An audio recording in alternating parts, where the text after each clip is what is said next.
Assalamualaikum warahmatullahi wabarakatuh. Jumpa lagi kita dengan channel K3 Informasi K3 Rumah Sakit Indonesia. Sahabat safety, kita pada episode ini akan bicara tentang fire safety berbasis kinerja.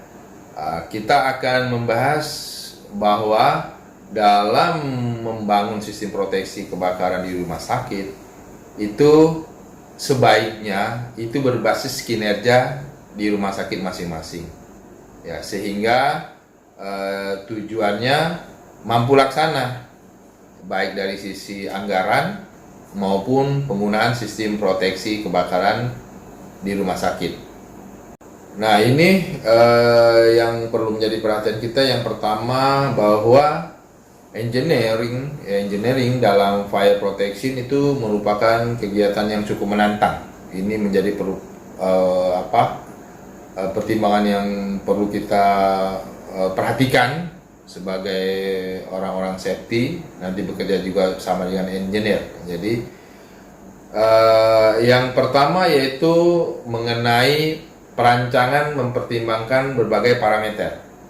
Jadi dalam merancang sistem proteksi kebakaran dikaitkan dengan pembangunan di rumah sakit kita, maka perancangan itu mempertimbangkan berbagai parameter.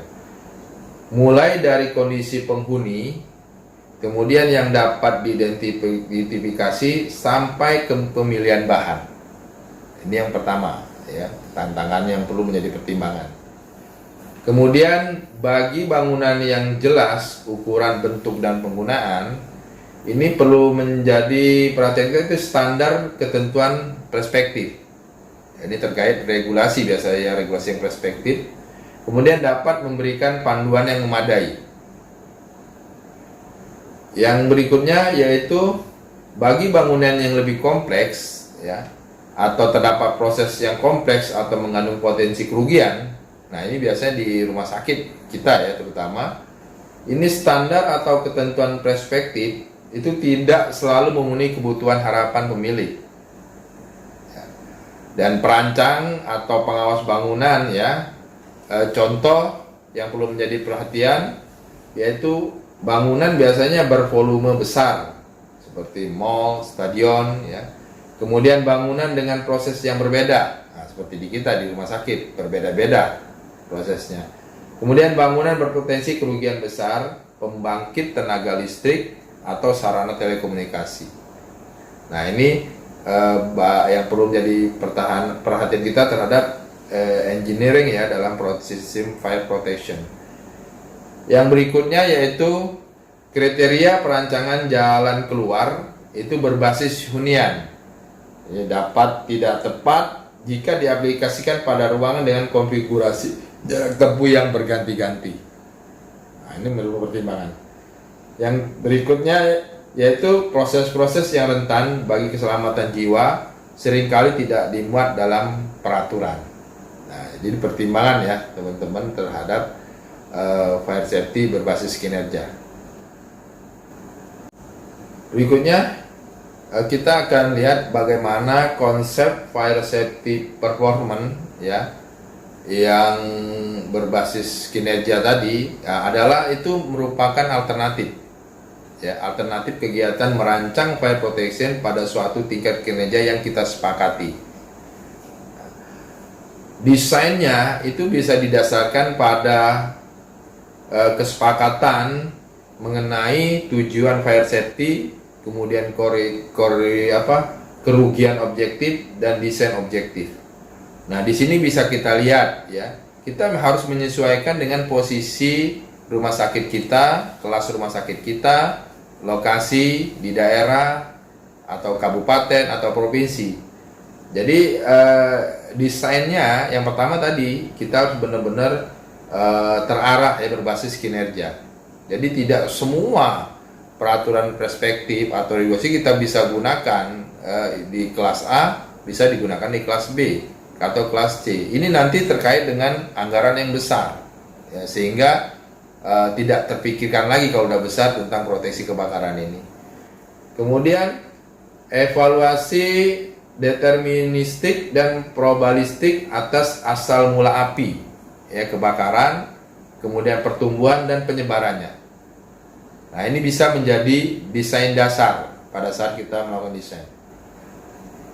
Berikutnya yaitu sifat-sifat fisika, kimia, ya, api, kebakaran tersebut, ya, dan apa yang mendorong kebakaran di tempat yang akan kita desain, ya. Sekali lagi disesuaikan dengan rumah sakit masing-masing. Yang berikutnya yaitu penaksiran kuantitatif dan efektivitas desain alternatif ini terhadap kerugian objektif dan kinerja objektif. Jadi kita bisa bandingkan dengan penerapan persyaratan perspektif yang ada di regulasi kita didasarkan pada kelas hunian, ya, semata atau kelas bahaya risiko. Nah, ini menjadi bagian dari desain dasar yang akan kita buat, ya, berbasis kinerja. Nah, dari dua item yang sudah disampaikan tadi, itu adalah item dasar yang kita bisa buat, ya, dalam membangun sistem proteksi kebakaran di rumah sakit kita. Jadi pada episode ini kita benar-benar mengajak, ya, menurut saya sebagai praktisi dalam membangun suatu sistem proteksi kebakaran, kita bisa menggunakan fire safety berbasis kinerja. Artinya disesuaikan dengan rumah sakit, kinerja rumah sakit kita masing-masing, tempat, ya, lokasi, sehingga sistem proteksi yang kita desain itu benar-benar tepat, efektif, dan efisien. Jadi tidak membuang anggaran yang cukup besar. Memang ada dua, ya, nanti akan kita bahas ke depan tentang apa sih nanti kerugian kita menggunakan, keuntungan dan kerugian bila menggunakan peraturan perspektif yang umumnya ada di regulasi, atau kita menggunakan peraturan berdasarkan menggunakan berbasis kinerja, ya. Nah, nanti kita bahas di episode berikutnya, ya. Mudah-mudahan ke depan pada saat kita sudah membahas bahwa sistem proteksi kebakaran itu ada cara lain kita membuatnya di rumah sakit kita dengan cara fire safety-nya itu berbasis kinerja. Oke, demikian Sobat Safety episode hari ini. Episode berikutnya kita akan melanjutkan tentang fire safety berbasis kinerja, atau membangun suatu sistem proteksi kebakaran di rumah sakit kita dengan berbasis kinerja sesuai masing-masing rumah sakit kita. Demikian, sampai jumpa lagi. Mudah-mudahan kita mudah-mudahan bermanfaat. Mohon maaf. Jangan lupa like, share, dan subscribe. Berangkat selamat, bekerja selamat, pulang selamat, dan sehat. Sekian, terima kasih. Assalamualaikum warahmatullahi wabarakatuh.